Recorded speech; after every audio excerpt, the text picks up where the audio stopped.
Chapter 4. Ang sumunod na subjects ay naging magaan na para sa babae.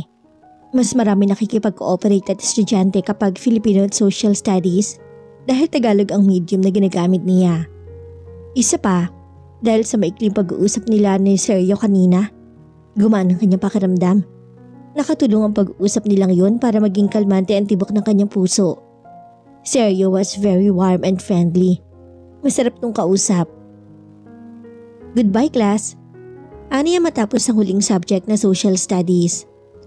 Goodbye Miss Sabrina. Purong sagot ng lahat. Nang nagpasulyap siya kay Sergio ay nakangiti ito sa kanya. Hindi niya napigilan ang sariling gantihan ito ng ngiti. Hindi niya inaasahan na magpapaiwan to sa klase. May kailangan ka? Bumalik na naman ng uneasiness niya ngayong sila lamang ang magkasama. Wala, itatanong ko lang kung may susundo sa'yo. Sumiklo ang tibok ng kanyang puso. Meron, bakit? Wala naman, wala. Mabilis sa tugon nito na wari na pahiya. Sige ma'am, mauna na ako. Bago pa nakapag-react si Sabrina ay mabilis na tong nakatalikod. Napangiti siya sa kanyang sarili. Para bang may kiliti siyang nararamdaman sa mga sandaling yun. Did Sergio like her? Ang tanong na yun ay tila nagpatalon sa kanyang puso. Paglabas niya sa parking lot ay wala pa roon ang tricycle ni Melchor. May 5 minuto na siya marahil nakatayo roon pero wala pa rin to. Maya-maya ay nagring ang kanyang telepono. Si Anita ang tumawag. Hindi raw siya masusundo ni Melchor dahil tinakbo sa ospital ang anak nito. Pinayuhan siya nito na maglakad na lang hanggang sa labasan ng kolehiyo at doon sumakay ng tricycle. Ayon dito ay mababait naman ang mga tricycle drivers. Pagkatapos pindutin ang end call button ng kanyang cellphone, naglakad na siya patungong labasan para sumakay sa paradahan ng tricycle. Malapit na siya sa gate nang tumigil sa kanyang tabi ang isang lumang pick-up. Bumilis ang pintig ng kanyang puso na mapagsino ang nagmamaneho ng sasakyan. Nakababa ang tinted na bintana niyon. Hi ma'am, nakangiting bati ni Sergio. Ay, nauutal na balik niya. Mukhang hindi dumating ang sundo mo ah. Hindi nga may sakit daw ang anak. Kung okay lang sa'yo, ihahatid na kita sa uuwian mo. Umiling siya. Hindi na, okay lang ako. Bawal bang sumabay ang teacher sa estudyante niya? Tanong nito. Her heart pounded. Ano bang klaseng tanong yun? Hindi sa ganun, kaya lang. Rush hour ngayon, mahirap sumakay. Ihahatid na kita. Lumunok siya. Naglalaban ng kanyang isip at puso kung sasakay ba o hindi. Wala naman sigurong masama kung makisabay siya sa isa sa mga estudyante niya. After all, theirs was just an informal class at sa kabilang bago sa lugar na yun, dapat ay magkaroon siya ng maraming kaibigan. Namalaya na lamang ni Sabrina na nasa passenger seat na siya ng pick-up. Pero kahit luma yun, malinis naman ang loob at air condition. Muli ay naglumihanan siya kay Sergio. How come a construction worker had a vehicle? Kahit ba pipitsuging sasakyan yun, sasakyan pa rin. Gusto sana niya tong tanungin pero nahihiya siya. Baka company-owned yun. San ka umuwi ma'am? Naiilang siyang tinatawag nitong ma'am. Pero naisip niyang mabuti na rin ang gayong may formalidad sa pagitan nila. Sa Malvar Street kina Anita Amarillo. Kaibigan mo si Anita? Paniniguro nito. Tumango siya. Kaklase ko nung college. Siya ang nag-imbita sa akin na magturo dito sa San Alfonso. Tumangot ang nguto at hindi na ulit nagsalita. Siya may natahimik din. Nang nagsalita ulit ang binata ay nagulat siya sa sinabi nito. May restaurant tayong dadaanan. Baka gusto mo kumain muna bago kita ihatid kina Anita. Napabilis ang sagot niya. Naku hindi na. Naghihintay na si Anita sa akin. Ah okay. Sa susunod na lang siguro. Sa susunod? Ibig sabihin iimbitahan siya nito? Gosh, kapag nangyari yun baka hindi na niya magawang tumanggi. Naging casual ang kanilang pag-uusap habang tumatakbo ang sasakyan pero hindi normal ang tibok ng puso ni Sabrina. Alam niya hindi niya maaring itatwa sa kanyang sarili ang atraksyong hindi niya akalaing mararamdaman kay Sergio. She was vulnerable dahil sa sakit ng kaloobang dulot ng pagiging unfaithful ng lalaking inakala niya na hanggang wakas ay makakasama niya. She had saved everything for Efren. Gusto niyang matawa sa kanyang sarili. Kaya nga marahil nagawa siyang palitan ng lalaki ay dahil sa kanyang prinsipyong pag-iingat sa sarili. Siya na lang yata sa mga babae ngayon ang may prinsipyong huwag ibigay ang sarili. Gaano mang katagal ang relasyon ng magnobyo. She wanted to maintain her virginity until her wedding day. Yun na pinangako niya sa sarili at sa mami niya. Kaya nga hindi niya hinuhubad ang singsing na bigay ng magulang nung nagdebut siya na ang tawag nito ay purity ring. Hanggang suot daw niya ang singsing na yun, hindi niya ibibigay ang sarili sa isang lalaki. Hindi naging issue sa kanila ni Efren ang bagay na yun. Iginalang nito ang kanyang prinsipyo. Ang hindi niya akalain sa ibang babae pala nito hinanap ang hindi niya kayang ibigay. Ilang sandali pa inasa tapat na sila ng bahay ni Anita. Salamat, Ania. Bahagyang tumango si Seryo. Welcome ma'am, see you tomorrow. Kaagad siyang umibis mula sa pick-up. Hindi na niya sinagot ang sinabi nito at nag-aalala siyang baka kung ano pa ang mabasa nito sa kanyang mga mata. Nagmamadali siyang pumasok sa gate at dire-diretso sa bahay. Sinalubong siya ni Anita sa sala. Mabutit hindi ka nahirapang sumakay, Sabrina. Naalala ko madalang na ang tricycle kapag gabi na. Isinabay ako ng isang estudyante ko. Wala siyang balak na ikwento dito ang tungkol sa estrangherong nararamdaman niya sa isang espesyal na estudyante niya. Kaya lihim siya nagpasalamat na hindi nito inurirat kung sinong estudyante ang nagsabay sa kanya. Kahit medyo late na nakatulog ng nakaraang gabi dahil sa di maipaliwanag na kababalaghan, maaga pa rin nagising si Sabrina. Hindi siya binabag-abag ng anumang problema. Ang bumabagabag sa kanya ay ang patuloy na pag-ukil-kilang imahe ni Seryo sa utak niya. Nang nakalipas sa gabi ay gustong-gusto na niyang usisain si Anita kung kilala nito ang lalaki pero nahihiya siya. Obviously ay kilala ni Seryo ang babae. Pagkatapos sumabay sa almusal sa mga magulang ng kaibigan, ay umalis na siya. Nagpaalam na siya ng nagdaang gabi na maghahanap siya ng bahay na matutuluyan. Ibinigay sa kanya ni Anita ang direksyon kung saan siya maaring maghanap ng apartment. Ang pangalan ng village ay St. Ignatius. May mga bagong row houses doon na pinauupahan sa murang halaga. Pwede rin daw na rent o owned yun. Sakay ng tricycle si Melchor. Nagpatid siya sa sakay ng jeep patungong St. Ignatius Village. Sa sinakyan niyang jeep, nakatingin sa kanya ang mga tao dahil siguro bagong salta siya at malamang dahil din sa taglay niyang ganda. So many said she had irresistible charm kaya hindi niya maalis sa mapansin ng mga tao. Nabiyayaan din siya ng magandang hubog ng katawan. She could not help being looked at by men and envied by women. Nang magbayad siya sa driver, sinabi niyang pakibaba siya sa tapat ng St. Ignatius Village. Ilang sandali pa ay narating na niya ang destinasyon, St. Ignatius. Narinig at sigaw ng driver bago lumingon sa kanya. Nakangiti ito at nginitian din niya to. Salamat po kuya. Lumapit siya sa guard na nakaduty sa gate ng ginagawang village. Magandang umaga kuya. Pwede yung magtanong? Pwede ma'am, ano ho yun? May mga apartment for rent daw ho sa loob. Rent to own ba ang tawag doon? Meron ho, kaya lang wala pang mga ahente ngayon. Mamaya pang alas 10 darating ang mga yun. Ang nariyan pa lang ho si boss. Hindi ba siya pwedeng makausap? Sandali lang ho at tatawag ako sa quarters niya. Kung naroroon siya, maaga ho kasi siyang pumupunta sa construction site sa dulo. Anito bago tumalikod at nag-dial sa telepono na nakadikit sa dingding ng guardhouse. Maya-maya ay nakangiting nilingon siya nito. Maswerte kayo't naroon pa si boss. Pwede na kayong pumasok. Salamat kuya. Ania, saan ako dadaan? Itinuro ng gwardiya sa kanya ang walkway patungo sa isang bungalow style na bahay. Katabi niyon ay ang mga row houses na marahil ay ang mga pinauupahan. May mga natanaw siyang ilang units na tila may mga nakatira na. Diretsuhin mo lang ang sementadong daan. Yung bahay na kulay asul ng pintura, yun ang quarters ng boss ko. Kumato ka na lang. Diyan ang opisina? Hindi, sagot nito. Sa kabiserang opisina ng SCA. Si boss lang ang madalas na tumitigil dito kasi nga ongoing ang construction para sa village na to. Napatango siya. Salamat po.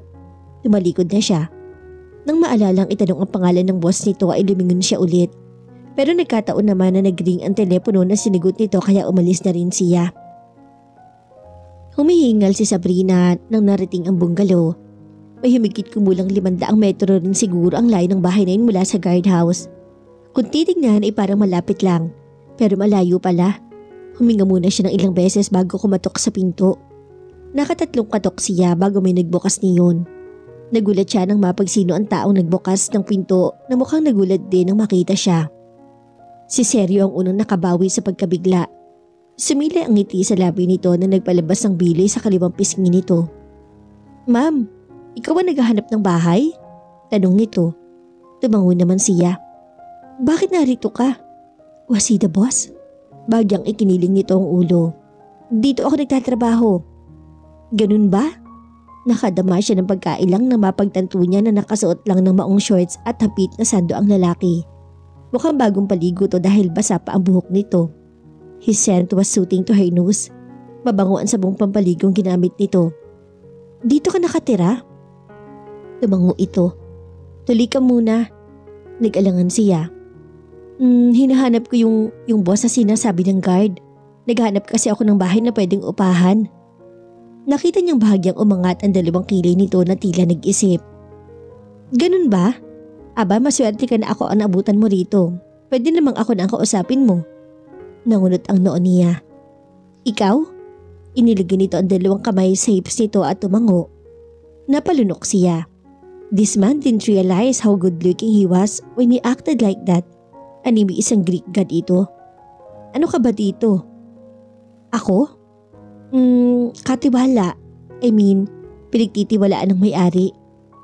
Hindi makapaniwala ang dalaga. She thought he was just a mere construction worker. Hindi siya makaisip ng sasabihin. Si Sergio ulit ang nagsalita. "Tuloy ka muna ma'am, baka gusto mo ng kape." "Hindi na. Tapos na ako mag-almusal. Gusto ko na sanang makita ang model house ng rent-to-own na apartment, yung row house." Tumangot-tanguto at bahagya pa rin itong nakangiti. "Okay, pero bakit gusto mo ng row house? Pwede namang single detached ang kunin mo para mas komportable." Nakatingin to ng diretso sa kanyang mga mata. Ang pinipigil niyang papabilis sa tibok ng puso ay hindi niya nagawang pigilan. Halos rumaragasan ang tibok niyon.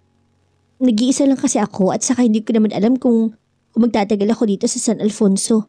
Tama na sa akin ang maliit para maliit din ang bayad. I'm not intending to own a house here. Pero kung rent to own, nang bababa lang ang presyo, why not? Yung mga row houses lang ang rent to own. Pero pwede mong i-consider ang single detached. Bibigyan kita ng magandang presyo." "Ha? I mean, pabibigyan kita ng magandang presyo sa may-ari." "Bakit? Ganun ka ba kalakas sa kanya?" Lumapad ang pagkakangiliti nito na lalong nagpalalim ng bilis sa kaliwang pisngi nito at nagpalabas ng mapuputi at pantay-pantay na mga ngipin. "Sabihin nating ganun na nga. You must be a good employee." Aniya, at nagkipit balikat to. Siguro, namalaya na lamang ni Sabrina ang sarili na kaagapay na si Sergio sa pagpasok sa bahay na sinabi nitong maganda para sa kanya. Malayo na kaunti ang agwat niyon sa bungalow na kinakitaan niya rito. The house was ready for occupancy. It had 2 rooms at tama lang ang laki ng sala at kusina. May maliit din yung terrace. Moss green ang pintura na malamig sa mata. Nagustuhan niya yun kaagad. "Nagustuhan mo ba?" Hindi niya napansin na nasa likuran na pala niya ang lalaki. Nakapamewang to. Nang lumingon siya ay muntik na niyang nabunggo ang malalaking kahan nito. Bahagya siyang umurong. "Maganda, kaya lang kailangan kong bumili ng kompletong kasangkapan.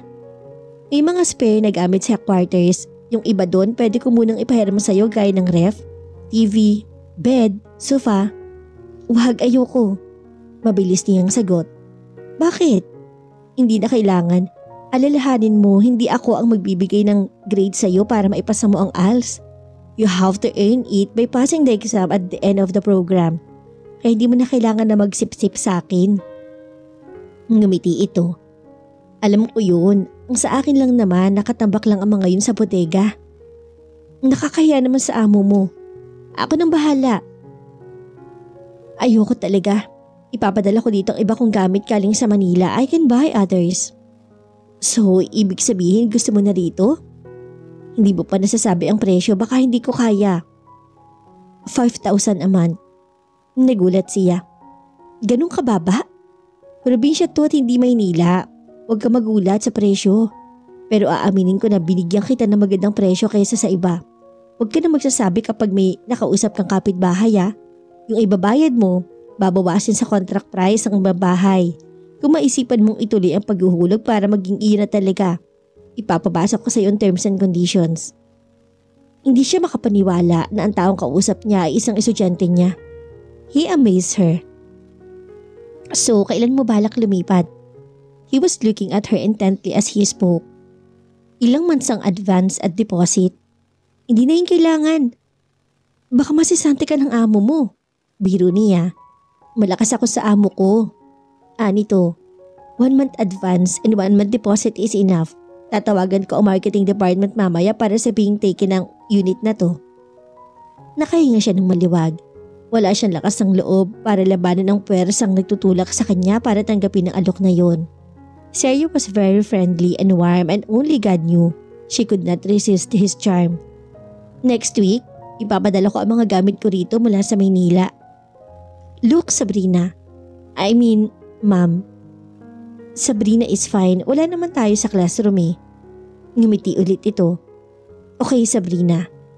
Nito, para makalipat ka na, gamitin mo muna ang mga lumang gamit na nakatambak sa bodega. Ipapaayos ko na bukas. Pero, malaking abala para sa'yo na manggaling pa sa Maynila ang mga gamit mo. Talagang i-dispose na rin namin yun. Mga luma na kasi pero mapag-checkan pa naman. Pwede kong ipalinis at ipa-varnish ang mga upuan. Ang kama, pwedeng palitan mo na lang ang foam. Paliwanag nito. Anyway, mag-ibigin naman na siguro tayo. His words warmed her heart. His eyes were as kind as his words. Ngumiti siya. Tanga na lang siguro ako kung hindi pa ako papayag sa alok mo. So, sige. Mas lumapad ang pagkakangiti nito. Kailan ka lilipat? As soon as possible. Okay, ipapaayos ko na lahat ngayon. Sa Lunes pwede ka nang lumipat.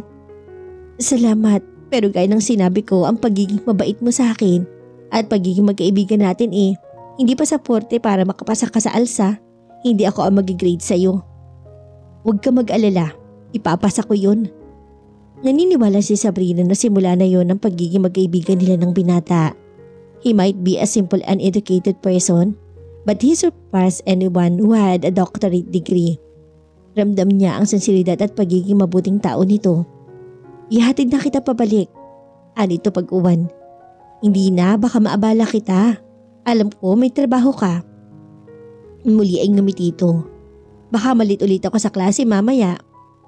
Maraming trabaho. Basta. Ba makaka-catch up ka? Pipilitin ko. Inhatid siya nito hanggang sa labasan ng village. Nang may dumaang jeep ay ito na ang pumara. Ingat, nito habang nakangiti. Salamat. Nang sumakay siya sa jeep at lingunin ito ay nakatingin ito sa kanya. Inhatid siya nito ng tanaw hanggang sa makalayo ang jeep na sinasakyan niya. Hindi kagad nawala ang mabilis sa tibok ng puso ni Sabrina. Hanggang sa makabalik siya sa bahay ni Anita ay si Sergio pa rin ang laman ng isip niya. Pati na yata puso. Maaga pala kay nasa San Alfonso Community College na siya. Hindi niya alam kung anong klaseng excitement ang lumukob sa kanya.